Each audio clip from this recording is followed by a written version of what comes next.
ना ना ना ना ना ना ना नी नी नी नी नी नी ये मतलब कि अभी तक समझ नहीं आ रही कि हुआ क्या है। मतलब ये मुझे लगता है कि बड़े अरसे के बाद ऐसा लगा था। एक वो जो हमने 2024 वाला इंडिया से वर्ल्ड कप वाला मैच हारा था, कैसे मतलब हमने प्लेट में रख के दे दिया था।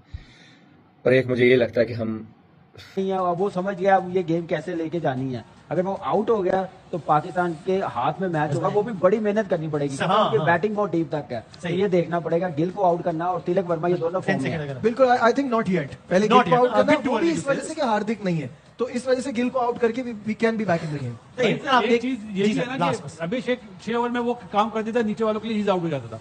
अब टेस्ट हो गए ना नीचे वाले भी, कि वो आउट हो गया, वो गिल आउट हो गया, तो अब उनकी टेस्टिंग होगी ना। कांग्रेचुलेशन, मुबारक हो, बधाइयां हो भाई, बधाइयां हो। आगा जी 28 वाला मैच चाहिए। आजा मेरे बम्बू पे बेटा, तुझे 28 वाला मैच देता हूँ। वेल डन भाई India, power of India, power of बाप। बाप का पावर है। भिखारी हो तुम, आए हो जीतने भारत से, तुम्हारी औकात है भारत से जीतने की, तुम्हारी हैसियत है अपने बाप के सामने खड़े होने की भी। एक अभिषेक शर्मा के लिए लोग प्लान बनाकर आए थे, लेकिन इन्हें यह नहीं पता था कि इंडिया की टीम में हर एक बंदा अभिषेक शर्मा है। अभिषेक शर्मा नहीं चला तो क्या हुआ? तिलक वर्मा तो है ना भाई। भाई क्या वर्ड यूज करूं तिलक वर्मा के लिए, भाई क्या शब्द यूज करूं? I love you Tilak Varma भाई। Well done. पाकिस्तानियों का जज्बा उल्टा होके घुस गया इनके अंदर भैया। गए भाई सारे पाकिस्तानी, एक भी तुम्हें नहीं मिलेगा पूरे सोशल मीडिया में। उतार दिया तुम्हारा जज्बा, निकाल दी तुम्हारी हवा, बस हवा निकल गई।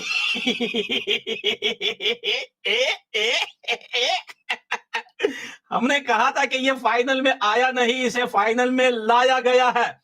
एक टूर्नामेंट में हैट्रिक मारा है इंडिया ने पाकिस्तान के ऊपर, 3.0। दोस्तों एक बात मेरी याद रखना, आज के बाद ये नंबर आप लोगों ने लकी नंबर बनाना है। बस आप लोगों ने क्या करना है, हर जगह जो है 3.0 लिखना है। यहां लिख दो, दीवारों पे लिख दो, पूरी दुनिया में लिख दो। आसिम मुनीर की पतलून उतार के उसके ऊपर लिख दो 3.0।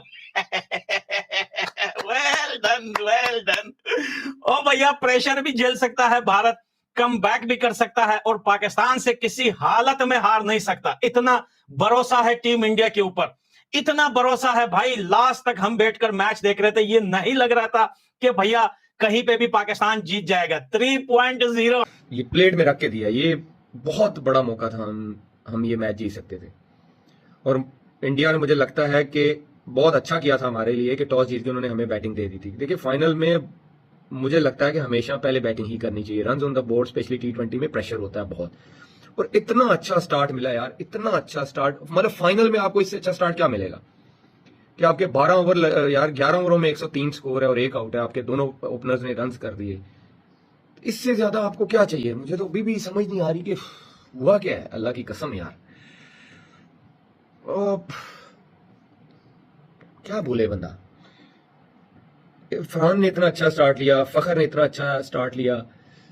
अब 146 आप बॉलिंग को नहीं कह सकते कि यार 146 भी बॉलिंग जो है वो T20 में डिफेंड करे। आजकल की क्रिकेट में 146 भाई एक पार्टनरशिप लगती है। मैं हमेशा से, मैं अभी से नहीं, मैं ये 5 साल से कह रहा हूं कि 140 150 वाला दौर जो है वो चला गया हुआ है, कि एक पार्टनरशिप लगती है। 2 ओवर अच्छे जाते हैं बैटिंग के, कि वो अगर 2 ओवरों में 15-15 कर लें या 10-10 कर लें, 20-25 लगता है, गेम चेंज हो जाती है। और आज भी वही हुआ।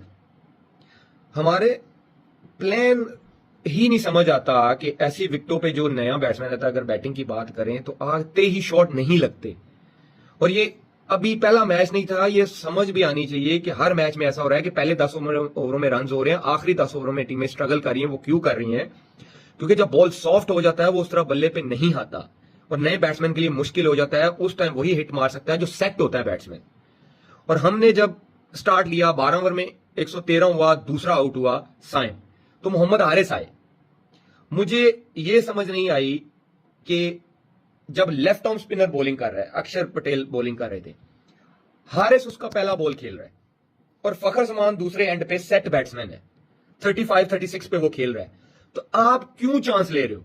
आप अभी क्रीज पे आए हो, अभी आप एक दो बोले देखो तो सही स्पिनर का बॉल क्या हो रहा है, पेस को एडजस्ट तो करो। जो सेट बैट्समैन और जो बेस्ट मैचअप है, लेफ्ट हैंड बैट्समैन है, लेफ्ट आर्म स्पिनर के गेंस जो डोमिनेट भी करता है लेफ्ट आर्म स्पिनर को, फखर जहां चाहे छक्का मार सकता है, आप उसको सिंगल करके दो भाई। अगर वो सिंगल करके देता, वहां फखर ने उसको 2 छक्के मारने थे।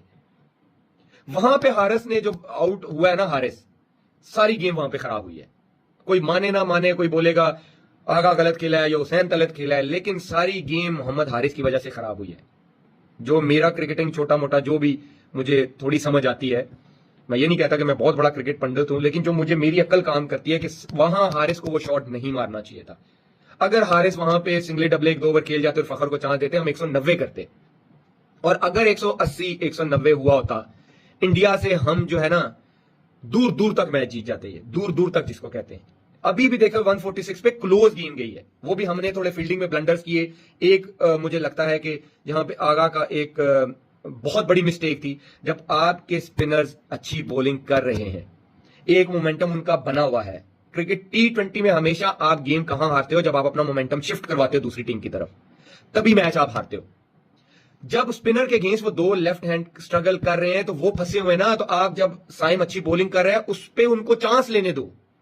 जब आपने बॉलर हटाया है जो उनको मुश्किल क्रिएट कर रहा है, स्पिनर उनको मुश्किल हो रही है हिट मारने में, आप फास्ट बॉलर ले आए हो जो वो चाह भी नहीं कि थोड़ा पेस मिले बल्ले पे, वहां पे भी मोमेंटम शिफ्ट हुआ है। तो यही गलतियां होती हैं जहां पे पूरा मैच खराब होता है। एक मोहम्मद हारिस का और एक वो जो आगा का डिसीजन था मोहम्मद हारिस को लाना। नो डाउट कि वो आपका विकेट टेकर बॉलर है, लेकिन उस टाइम आप ये देखते हो कि इस टाइम सिचुएशन क्या डिमांड कर रही है। उस टाइम डिमांड यही कर रही थी कि जो साइम को है, साइम का बॉल फंस भी रहा था, टर्न भी हो रहा था, वो स्ट्रगल कर रहे थे दोनों लेफ्ट हैंड। अगर वहां पे विकेट वो मारते भी तो विकेट का भी चांस था, आप ये मैच कभी ना हारते। फिर बंदा वही कहता है कि इफ एंड बट्स, ये होता तो वो होता, ये होता तो वो होता। आपने इतनी खूबसूरत पावर प्ले बॉलिंग में भी शुरू किया। शाहीन और फहीम की जितनी तारीफ की जाए वो कम है। उन्होंने बहुत अच्छा स्टार्ट दिया था, उन्होंने आपको एक प्लेटफॉर्म सेट करके दे दिया था। हाँ, मुझे लगता है कि गो के इंडिया मैच जीत गया। वो अच्छी क्रिकेट खेले हैं, डिजर्व करते हैं। जो अच्छी टीम खेलती है, गलतियां कम करती है, मैच वही जीतती है। T20 में यही है, 90% वही टीम जीतती है जो गलतियां कम करती है, जो मोमेंटम अपने हाथ से जाने नहीं देती। और वो देखिए उनका, देखिए अब तिलक वर्मा को भी जुमा 8 दिन हुए हैं यार, वो अभी आया इंटरनेशनल क्रिकेट में। वो कितनी उसकी गेम अवेयरनेस है, और हमारे लड़कों में कितना डिफरेंस है गेम अवेयरनेस का, कि किस टाइम क्या क्रिकेट खेलनी है उनको बहुत अच्छी तरह पता है। उसने कैसे, उसको पता था कि विकेटें गिरी हैं, उसने पहले संजू सैमसन के साथ पार्टनरशिप बिल्ड करने की कोशिश की, वो आउट हुए, फिर डुबे के साथ उन्होंने 2 ओवर लिए कि सिंगले डबले ले लो, हमने यहाँ पे विकेट नहीं देनी। ये है गेम अवेयरनेस। इस तरह आप क्रिकेट खेलते हो तो तभी आपको रिजल्ट्स मिलते हैं। और वो नो डाउट उसकी जितनी तारीफ की जाए वो कम है, बहुत अच्छी क्रिकेट खेला है वो। आप माने ना माने, उसको जितना क्रेडिट दे आप दें कि वो बहुत अच्छी क्रिकेट खेला है और उसने सेंसिबल क्रिकेट खेली है। और ये ही हमारे लड़कों में मिसिंग है कि आप यार देखो तो सही सिचुएशन क्या डिमांड करी है। 13 ओवर में 13वां ओवर था, दूसरा आउट हुआ और हम धड़ 2 ओवर में 4-5 आउट हो गए यार।